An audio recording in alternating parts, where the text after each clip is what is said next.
Bismillahirrahmanirrahim. Alhamdulillahirabbil alamin. Wassalatu wassalamu ala sayyidina Muhammadin asyrafil mursalin wa ala alihi wa sahbihi ajma'in. Subhanaka la ilma lana illa ma 'allamtana innaka antal alimul hakim.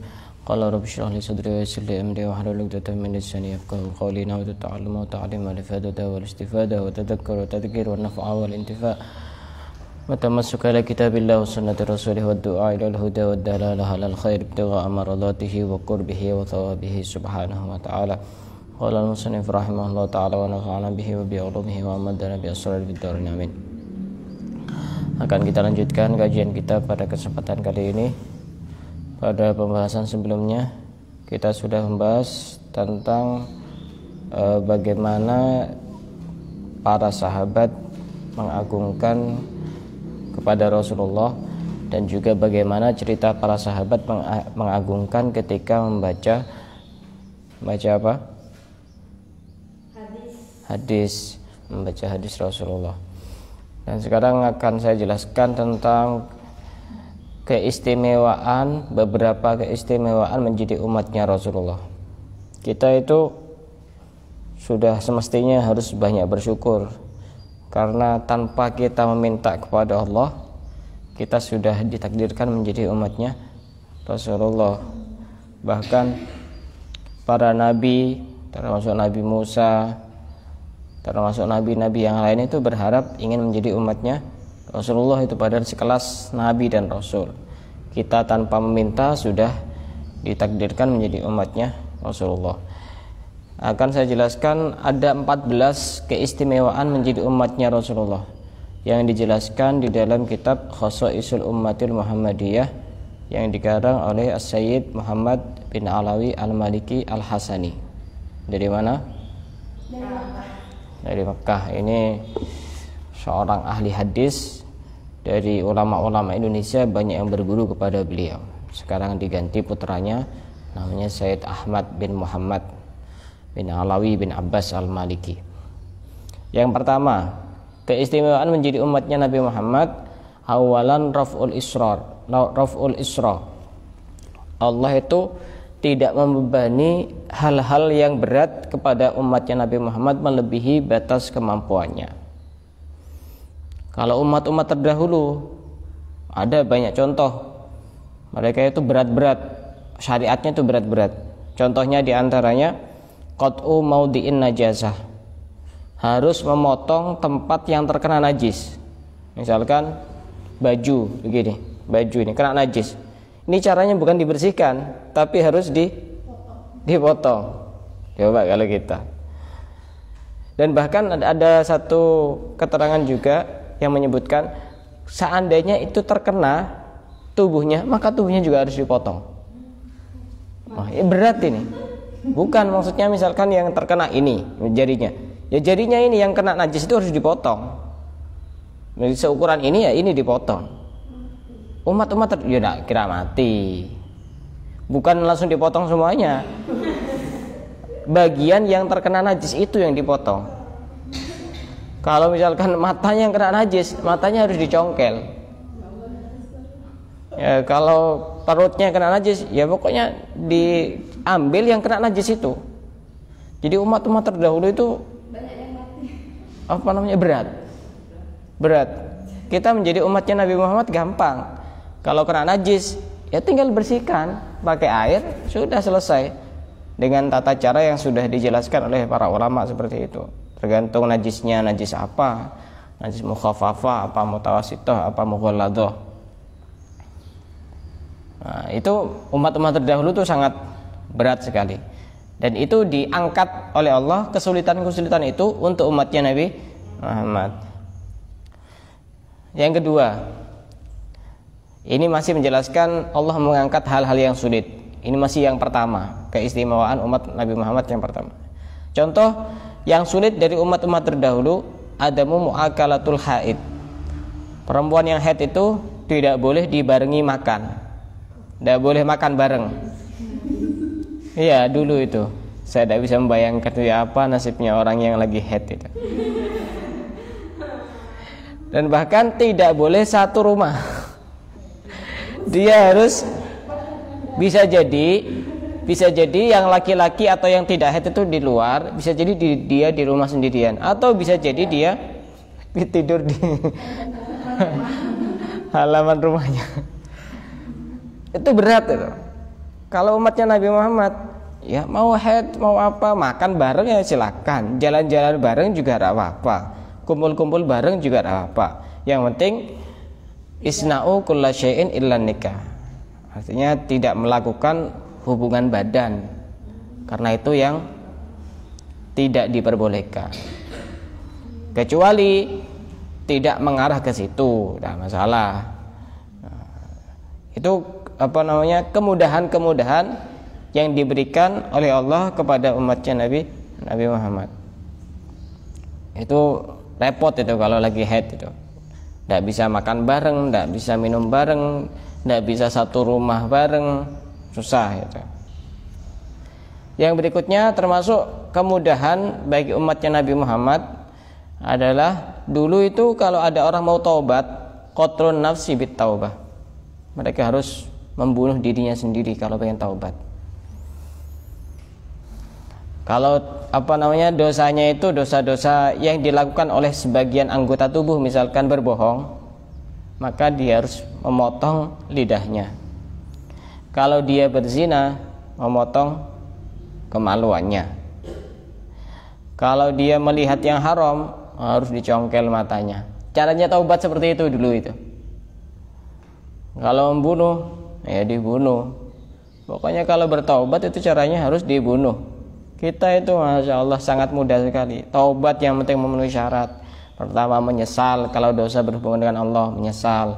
Kedua, tidak mengulanginya lagi, tidak mengulangi dosa yang sama.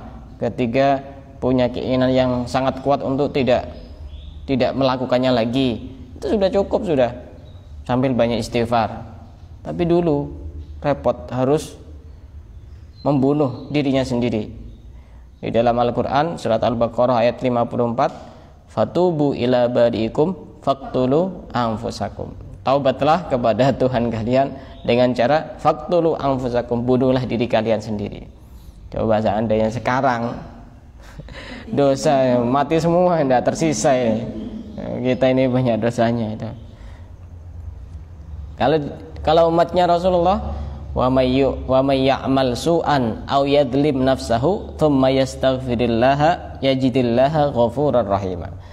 Dan barang siapa orang yang melakukan keburukan atau mendolimi dirinya sendiri, kemudian dia beristighfar, minta ampun kepada Allah, maka Allah akan mengampuni dosa-dosanya. Ini salah satu keistimewaan umatnya Nabi Muhammad. Ini kita itu harus banyak bersyukur. Coba kalau jadi umatnya umat terdahulu, sudah banyak yang mati, tidak tersisa, banyak dosanya. Termasuk hal-hal yang sulit umat-umat terdahulu itu, kalau mereka melakukan dosa, iftidahu ashabil ma'asi minhum, akan ditampakkan, dipermalukan oleh Allah. Jadi dulu itu kalau ada orang melakukan dosa, langsung di pintu rumahnya tertulis, ini fulan bin fulan telah melakukan dosa ini, cara nebusnya begini dan begini. Dan itu bisa diketahui oleh banyak orang. Coba kalau sekarang langsung pintu rumahnya itu penuh itu, sehari ini dosa ini, dosa ini, dosa ini. Solusinya begini, cara menyelesaikan dosanya, cara taubatnya seperti ini, seperti ini, seperti ini. Dulu umat-umat terdahulu seperti itu. Tapi kalau kita sebagai umatnya Rasulullah, umatnya Nabi Muhammad, tidak seperti itu. Diberikan banyak kemudahan. Kemudian dulu itu juga umat-umat terdahulu itu kalau pas hari raya, tahrimu istighalihim yauma idihim, tidak boleh melakukan aktivitas apapun kalau pas hari raya. Misalkan hari Sabtu, hari rayanya orang apa? Nasrani. Kalau hari Minggu Yahudi. Itu tidak boleh melakukan apa-apa, aktivitas apa-apa tidak boleh. Kalau kita bagaimana? Boleh kan? Maka dulu itu misalkan hari Sabtu Nasrani, ketika mereka beraktivitas untuk mencari ikan, dirubah oleh Allah kunu qiradatan khasiin, jadi monyet. Tapi kita bebas kan hari raya. Kadang ada yang masak, ada yang jalan-jalan, ada yang silaturahim, ada yang keluar kota, intinya bebas. Ini satu keistimewaan menjadi umatnya Nabi Muhammad. Yang berikutnya misalnya, dulu itu kalau umat-umat terdahulu melakukan dosa itu salah satu siksanya diberikan adab namanya ta'un. Siksa ta'un. Ta'un itu penyakit yang mewabah yang cepat menular. Langsung itu semuanya. Kalau sekarang kan tidak. Kalaupun ada penyakit corona, virus, covid, tidak semuanya. Bisa dikatakan lebih banyak yang sehat, lebih banyak yang tidak terkena daripada yang terjangkit virus corona itu. Tapi umat-umat terdahulu dikasih ta'un semuanya, menyeluruh. Iya, kena semuanya. Yang berikutnya, dulu itu kalau ada orang yang melakukan kesalahan, melakukan dosa itu juga tidak sama seperti umat-umatnya Nabi Muhammad. Terkait makanan juga tidak sama. Kalau umat-umat terdahulu itu setiap hewan tahrimu ba'du thayyibat minal atimah. Ada sebagian makanan yang di dalam umat kita Nabi Muhammad itu halal, tapi bagi mereka tidak diperbolehkan, haram. Diharamkan sebagian makanan-makanan yang halal. Contohnya kullu dzi dzufur. Setiap hewan yang punya kuku. Unta punya kuku apa enggak? Punya. Hah? Punya. Ayam punya kuku apa enggak? Punya. Bebek? Punya. Apa lagi? Kambing punya. Tidak boleh semuanya itu. Haram itu. Coba kalau sekarang kita mau makan apa itu? Tidak boleh. Kemudian umat-umat terdahulu itu asyham. Asyham itu semacam gaji. Gaji itu tidak boleh dimakan juga, haram. Kecuali gaji yang nempel di kulit itu tidak masalah. Tapi yang masih bisa dipisahkan, mereka tidak boleh, haram. Kita kan semuanya boleh. Semuanya boleh. Tapi kalau kita itu mau mengikuti Rasulullah itu kalau makan daging kambing, beliau yang paling suka itu apa namanya? Lengan yang depan. Lengan yang depan, kaki yang depan itu. Bukan kaki yang belakang. Itu beliau tidak suka. Kenapa? Tempatnya itu dekat ke kotoran. Dekatnya ke kotoran. Jadi kalau misalkan lagi dikasih sama orang, pengen yang apa? Pengen yang itu. Niat ittiba kepada Rasulullah, ngikuti sunnah. Jadi lengan yang depan itu, kaki yang depan itu lebih steril, lebih higienis, lebih sehat. Walaupun yang di belakang juga tetap kalau dibersihkan tetap steril. Ya, termasuk juga Rasulullah yang tidak suka itu, ya bukan karena tidak boleh ya. Dia lebih memilih itu. Pokok di area sekitar kemaluan itu. Kadang orang-orang kan, enak itu karena ndak geli ya. Kan iya. Misalkan kemaluan, misalkan. Atau yang lainnya. Itu kan dagingnya kan bukan ndak keras. Jadi makannya juga ndak susah. Tapi Rasulullah tidak suka. Jadi yang lebih disukai itu yang depan itu, bagian depan itu. Termasuk juga yang dia disukai itu yang sekitar area mulut itu. Ya karena memang ya makannya kan mungkin sembarangan. Nah, gitu loh. Tapi kalau di Indonesia itu semuanya boleh dimakan. Nah, dulu waktu saya di Tarim itu, di pasar-pasar saya lihat orang nyembelih ayam, nyembelih kambing itu hati dibuang, rempelo dibuang, kaki-kaki itu dibuang, terus kepala itu juga dibuang semuanya, diambil sama anak-anak Indonesia, dijual di tempat tinggalnya, di asramanya. Nah, setelah itu karena orang-orang ini tahu ini kok banyak dicari akhirnya tidak dibuang tapi dijual sama anak Indonesia. Itu di sana itu dibuang semuanya, kepala itu dibuang. Indonesia sampai kaki-kakinya dimakan jadi kikil khusus. Nah, jadi itu kalau kita mau ngikuti seperti itu.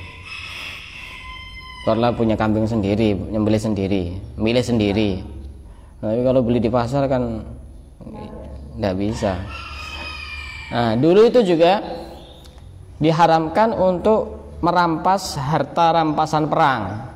Kalau umat-umat terdahulu, jadi kalau ada perang dan orang-orang musuhnya itu banyak punya harta, ya dibiarkan, tidak boleh diambil. Terus gimana kan? Nunggu sampai datang api dari langit sampai bakar itu harta-harta itu. Harta-harta itu biar dibakar. Tapi kalau kita sebagai umatnya Nabi Muhammad, boleh kan ya? Boleh, bahkan perempuan-perempuan itu boleh dijadikan apa istilahnya, selir atau apa, bukan istri ya. Boleh itu, dan hukumnya halal. Hukumnya halal. Dulu itu juga kalau sholat umat-umat terdahulu itu harus di tempat-tempat khusus. Kalau kita kan sholatnya boleh di mana saja, tidak harus di masjid, kan betul. Di rumah boleh, di jalan pun boleh, di lapangan, di alun-alun, di manapun boleh, di sawah. Yang penting suci, itu boleh. Dan umat-umat terdahulu itu cara bersucinya harus dengan air. Kalau kita kan boleh tayamum dan juga ada selain air. Itu yang pertama. Allah mengangkat hal-hal yang sulit dari umatnya Nabi Muhammad yang tidak sama seperti umat-umat terdahulu. Yang kedua, ini baru yang kedua. Tadi itu contoh-contoh yang pertama. Yang kedua, al-ikramu birrahmatil khassah. Allah memuliakan umat ini dengan rahmat yang khusus, rahmat khusus. Sebagaimana dalam satu hadis disebutkan, dalam satu keterangan dari Syekh Muhammad Ibnul Hanafiyah, innaha ummatun marhumah. Umatnya Nabi Muhammad ini umat yang dirahmati Allah, yang diberikan rahmat. Adz-dzalimu maghfurun lahu. Orang yang zalim itu juga nanti akan diampuni dosa-dosanya asal dia mau taubat. Wal muqtasid fil jannah. Orang yang tengah-tengah antara dia juga tidak zalim, juga tidak agak tinggi, biasa-biasa. Wal muqtasid fil jannah. Orang yang tengah-tengah itu di surga. Wasabiqu fid darajat. Orang yang sungguh-sungguh itu nanti derajatnya sangat tinggi di surga. Itu keistimewaan umatnya Nabi Muhammad, umat yang sangat dirahmati oleh Allah Subhanahu wa ta'ala. Karena di antara kita itu kan ada yang summa awrasnal kitab alladziina istafaina min ibadina faminhum dzalibul nafsi. Ada sebagian dari kita itu ada yang mendolimi diri sendiri. Wa minhum muqtasid, ada yang tengah-tengah. Wa minhum sabiqum bil khairati biidznillah, ada yang memang sungguh-sungguh melakukan kebaikan, melakukan ibadah, tapi semuanya dirahmati oleh Allah Subhanahu wa ta'ala. Yang ketiga, keistimewaan umatnya Nabi Muhammad adalah ja'alahum ummatan wasaton. Dijadikan umat yang tengah-tengah, umat yang jalannya lurus, umat pilihan. Wa kadzalika ja'alnakum ummatan wasatan litakunu syuhada'a 'alan nas wa yakunur rasulu 'alaikum syahida. Ini kita umat yang terpilih, umat yang pilihan, umat yang jalannya adalah jalan yang lurus. Wasat itu artinya al-khattul mustaqim, jalan yang lurus. Itu karena memang kita ditakdirkan menjadi umatnya Nabi Muhammad, bisa menjadi saksi untuk semua manusia. Yang keempat, yusrus syariatil Muhammadiyah. Umatnya Rasulullah itu terkenal dengan aturan syariat yang sangat mudah. Syariatnya itu mudah, tidak sama seperti syariatnya umat-umat terdahulu. Ya contohnya tadi itu, sholat. Umat-umat terdahulu harus di tempat yang khusus. Kalau umatnya Nabi Muhammad misalkan contoh sholat ya, hukum sholat ini tidak disamaratakan. Misalkan ada orang sakit, apakah sama aturannya sholatnya dengan orang sehat? Tidak sama. Orang lagi bepergian, apakah sama aturannya? Tidak sama. Orang lagi perang, apakah sama aturannya sholatnya? Tidak sama. Orang perang sholatnya boleh dengan gerak sebanyak apapun, dan itu sholatnya juga tetap sah. Kalau ada orang lupa belum sholat, itu juga tidak dosa, asal lupanya adalah lupa yang memenuhi aturan, bukan karena melakukan hal-hal yang diharamkan. Tapi kalau umat-umat terdahulu, sholatnya itu harus seperti itu, aturannya paten, semuanya wajib berlaku untuk siapapun. Lupa ya dosa, tidur dosa, ketiduran maksudnya dosa. Kalau kita tergantung itu. Maka itu Rasulullah dalam sebuah hadisnya menyebutkan basyiru wala tunafiru, beri kabar gembira kepada mereka dan jangan membuat mereka lari. Wa yassiru wala tu'assiru, beri kemudahan dan jangan dipersulit. Ya, kita itu kalau kepada orang awam, selama masih ada pendapat yang mudah, kasih yang mudah daripada mereka lari dari agama Islam. Misalkan saya masih belum sholat, tidak hafal. Sholat itu gampang. Ya hafalnya apa kamu? Ya itu baca dah. Kalau tidak hafal juga cukup berdiri, ruku, sujud. Berapa butuh waktu ketika orang ruku, sujud, berdiri itu, ya sudah itu. Cari yang mudah, permudah dan jangan dipersulit gitu loh. Selama masih ada pendapat-pendapat yang memperbolehkan. Tapi kalau untuk diri kita sendiri, cari yang berat gitu loh. Kecuali di dalam kondisi-kondisi darurat. Yang kelima, keistimewaan menjadi umatnya Nabi Muhammad, kamalus syariah al-Muhammadiyah, sempurnanya syariat Nabi Muhammad. Maksudnya sempurna itu bagaimana? Semua itu sudah diatur di dalam syariatnya Nabi Muhammad. Mulai urusan tidur, mulai urusan sholat, mulai urusan zakat, kehidupan kita sehari-hari dari bangun tidur sampai tidur lagi, semuanya sudah diatur oleh Nabi Muhammad.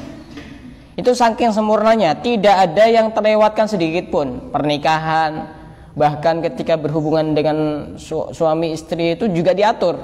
Semuanya lengkap. Itu syariatnya Nabi Muhammad. Yang keenam, sadisan, nuruhum yas'ah baina aidihim. Ya, umatnya Nabi Muhammad itu nanti ketika hari kiamat akan diketahui dari cahaya-cahaya yang ada di wajahnya. Dalam sebuah hadis disebutkan, inni la a'rifu ummati yaumal qiyamah min bainil umam. Aku kenal umatku besok pada hari kiamat di antara umat-umat yang lain. Umat itu kan banyak, dari umatnya Nabi Adam sampai umatnya Nabi Muhammad, kan sudah berapa triliun atau bahkan tidak bisa dihitung. Tapi Nabi Muhammad kenal dengan apa? A'rifuhum yu'tauna kutubahum biaimanihim. Pertama, tandanya mereka dikasih kitabnya dengan menggunakan tangan kanan, diterima pakai tangan kanan. Yang kedua, wa a'rifuhum bisimahum fi wujuhim min athari sujud. Aku mengetahui mereka dengan tanda-tanda di wajahnya ada bekas-bekas sujud, itu kelihatan. Wa a'rifuhum binurihim yas'a baina aidihim. Dan aku mengetahui mereka, umat-umatku, dengan cahaya yang ada di hadapan mereka. Jadi umatnya Nabi Muhammad itu adalah umat yang paling bercahaya. Iya, kenapa? Karena Nabi kita juga Nabi yang paling bercahaya, Nabi yang paling terang benderang, Nabi yang paling istimewa di antara nabi-nabi yang lain. Yang ketujuh, keistimewaan umat Nabi Muhammad adalah kaunuhum khaira ummah. Umatnya Nabi Muhammad adalah sebaik-baik umat. Kuntum khaira ummatin ukhrijat linnas. Kalian adalah sebaik-baik umat yang dikeluarkan untuk manusia. Kenapa umatnya Nabi Muhammad ini adalah sebaik-baik umat? Karena punya nabi sebaik-baik nabi. Makanya kita menjadi umat sebaik-baik umat.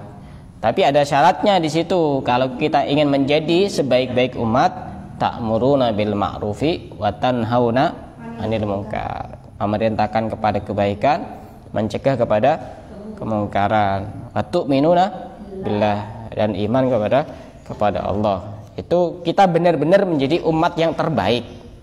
Kalau belum seperti itu, ya masih ya terbaik tapi masih tingkatannya, levelnya masih rendah gitu. Yang kedelapan, termasuk keistimewaan umatnya Nabi Muhammad, menjadi umatnya Nabi Muhammad, kaunul masih Isa min afrodi hadil ummah. Nabi Isa itu nanti akan menjadi pengikut Nabi Muhammad, menjadi umatnya Nabi Muhammad. Bahkan ada sebagian ulama yang berpendapat bahwasanya Nabi Isa ini dikatakan sahabat. Kenapa dikatakan sahabat? Karena nanti akan bertemu dengan Nabi, hidup satu masa dengan Nabi, beriman kepada Nabi, dan mati dalam keadaan beriman kepada Nabi. Nabi Isa itu nanti menjadi umatnya Nabi Muhammad. Kalau Nabi Isa ini walaupun satu ya kayak banyak, karena Nabi, Rasul, termasuk ulul azmi. Ini luar biasa ini. Misalkan ada seorang guru punya satu saja murid, tapi sekelas ulama-ulama besar ya satu itu sudah mewakili ribuan itu. Misalkan siapa namanya?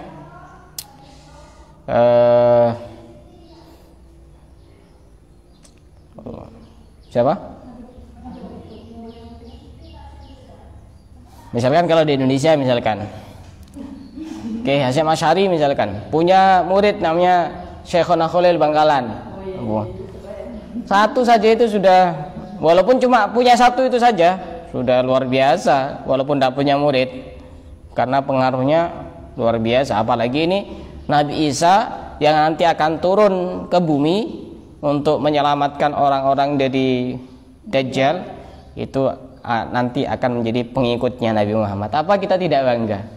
Sekelas Nabi Isa saja menjadi umatnya Nabi Muhammad, masa kita merasa biasa-biasa saja? Nah, ini luar biasa, karena walaupun satu, beliau adalah seorang Nabi dan Rasul. Yang kesembilan, subutul bisyarah bil jannah di akhir hadil ummah kama sabatat li awwaliha.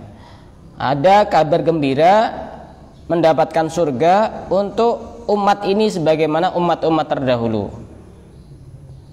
Dalam satu hadis disebutkan, tuba liman ro'ani, sungguh beruntung. Tuba itu ada yang mengartikan syajaratun fil jannah, pohon di surga.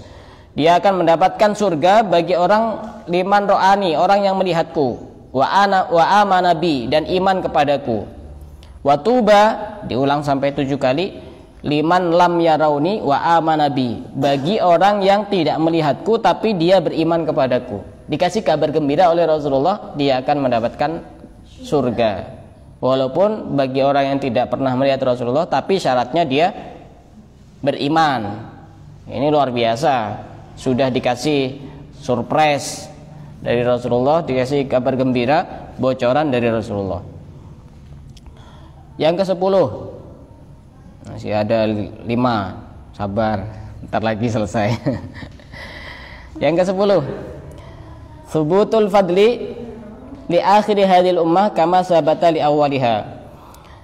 Umat ini mendapatkan keistimewaan, anugerah, keutamaan sebagaimana umat-umat terdahulu. Umat-umat terdahulu memang punya keistimewaan, tapi kita pun umat yang paling akhir ini juga mendapatkan keistimewaan. Khairun nasi qarni, sebaik-baik manusia adalah masaku, kata Rasulullah. Hummal ladzina yalunahum, kemudian masa setelahku, masa para sahabat. Summal ladzina yalunahum, kemudian masa tabi'in. Kemudian setelahnya siapa? Tabi'at. Tabi'ut tabi'in, pengikut tabi'in itu. Tapi itu ada masanya. Ada masanya. Yang ke-11, wujudu qabri nabiyina bitta'yin, adanya makamnya Nabi kita dengan jelas, tidak ada yang meragukan. Maksudnya bagaimana? Nabi-nabi terdahulu itu makamnya masih diperdebatkan. Misalkan Nabi Soleh misalkan. Nabi Soleh ini juga ada yang berpendapat makamnya ada di Yaman. Saya pernah ziarah ke makamnya Nabi Soleh. Tapi ada lagi yang makamnya bukan di Yaman tapi di daerah sana. Masih diperdebatkan. Tapi coba makamnya Nabi Muhammad. Cuma satu itu. Tidak pernah ada perdebatan di antara para ulama, tidak ada. Ya cuma itu, sangat jelas. Tapi nabi-nabi terdahulu makamnya masih dipertanyakan kebenarannya apakah memang benar di sini. Tapi kalau makamnya Nabi Muhammad cuma ada satu pendapat, ada di Madinah. Sehingga Ibnu Hajar berpendapat walam tu'lam maqabiruhum bi ardin. Tidak diketahui kuburan-kuburan para nabi terdahulu di satu tempat tertentu, yakinan dengan yakin. Ghairu ma sakana Rasul. Selain apa yang ditempati oleh Rasul, artinya astanya Rasulullah sallallahu alaihi wasallam. Yang ke-12, dzikrul ummatil Muhammadiyah fil kutubis sabiqah. Umatnya Nabi Muhammad itu disebutkan, diceritakan di kitab-kitab terdahulu. Walaupun kita ini umat yang akhir, tapi diceritakan di kitab Injil, diceritakan di kitab Taurat, diceritakan di kitab Zabur, diceritakan di suhuf-suhuf. Suhuf itu berarti semacam lembaran-lembaran yang dimiliki oleh Nabi seperti itu, tidak berbentuk kitab. Itu betapa istimewanya. Kita ini belum lahir tapi sudah diceritakan, dipuji-puji, dipuja-puja di dalam kitabnya umat-umat terdahulu. Belum lahir padahal. Jadi baper ya. Umat-umat terdahulu itu jadi baper menceritakan, ini siapa nih belum lahir kok sudah dipuji-puji, dipuja-puja. Ternyata umatnya Nabi Muhammad. Alhamdulillah. Yang ke-13, anna hadhil ummah la tajtami'u ala dhalalah. Umat ini keistimewaannya tidak berkumpul terhadap kesesatan. Nah, ini penting ini. Tidak berkumpul atas kesesatan. Artinya, misalkan satu contoh kecil. Misalkan contoh peringatan Maulid Nabi. Kira-kira sedunia itu lebih banyak yang merayakan apa lebih banyak yang tidak merayakan? Lebih banyak yang merayakan. Dan ini mustahil ada sebagian besar kelompok sepakat atas kesesatan, tidak mungkin. Ini sudah dicap oleh Rasulullah, sa'altullaha alla yajma'a ummati ala dhalalah. Aku sudah meminta kepada Allah tidak akan berkumpul sepakat umatku atas kesesatan. Kalau misalkan sesat semua, banyak neraka semua ini. Karena kenyataannya lebih sedikit yang tidak merayakan dibanding yang merayakan. Tidak mungkin semua sepakat atas kesesatan, tidak mungkin. Indonesia misalkan contoh, kira-kira lebih banyak yang tahlilan apa yang tidak tahlilan? Tidak mungkin semuanya itu sepakat atas kesesatan. Sudah dinas oleh Rasulullah. Mau bantah apa? Tidak bisa. Itu sudah permintaan Rasulullah bahwa umatnya tidak akan mungkin bersepakat atas kesesatan. Sesat semuanya, repot ini. Dunia jadi sempit nanti. Yang ke-14 terakhir ini ya. Annallaha la yuhliku hadhil ummah biju'in wala gharakin. Allah tidak akan membinasakan umat ini dengan kelaparan dan juga tidak dengan tenggelam. Umat-umat terdahulu kalau ada yang berbuat dosa langsung saja dikasih kelaparan massal, mati semua. Langsung saja kirim banjir biar mati semuanya. Tapi kita tidak. Khasiat masih bisa makan sate, masih bisa makan gulai, masih bisa makan rawon, soto, nasi goreng, padahal maksiatnya banyak itu. Coba kalau sekarang misalkan maksiat banyak, kasih aja kelaparan sampai mati. Masya Allah, banyak orang yang mati kelaparan. Bisa jadi rumah sakitnya itu juga sama, petugas-petugasnya banyak maksiatnya. Nutup rumah sakitnya biar mati sendiri, kubur sendiri. jalan sendiri, tidak ada yang ngurus, semuanya sudah mati kelaparan, sudah ada banjir bandang dan semuanya sudah musnah dan binasa. Itu 14 keistimewaan menjadi umatnya Nabi Muhammad, dan kita harus banyak bersyukur karena tanpa meminta kita ditakdirkan menjadi umatnya Nabi Muhammad. Kalau tidak seperti itu, kita tidak punya baju. Sudah beli baju baru kena najis, harus potong. Apalagi dikencingi sama anaknya, potong langsung. Alhamdulillah gitu. Kita menjadi umat teristimewa, menjadi umat spesial karena kita punya nabi yang paling spesial, Nabi Muhammad sallallahu alaihi wasallam. Insyaallah akan kita lanjutkan pada pertemuan yang akan datang. Dan yang terakhir, Maulid itu tanggal 26 Oktober. Berarti hari Rabu. Anggap saja sampai hari Kamis. Berarti mulai hari Sabtu sudah jadwal seperti biasa. Sampai hari Kamis insya Allah masih akan saya bahas seputar Rasulullah dan yang berkaitan dengan beliau. Wallahu a'lam bishawab.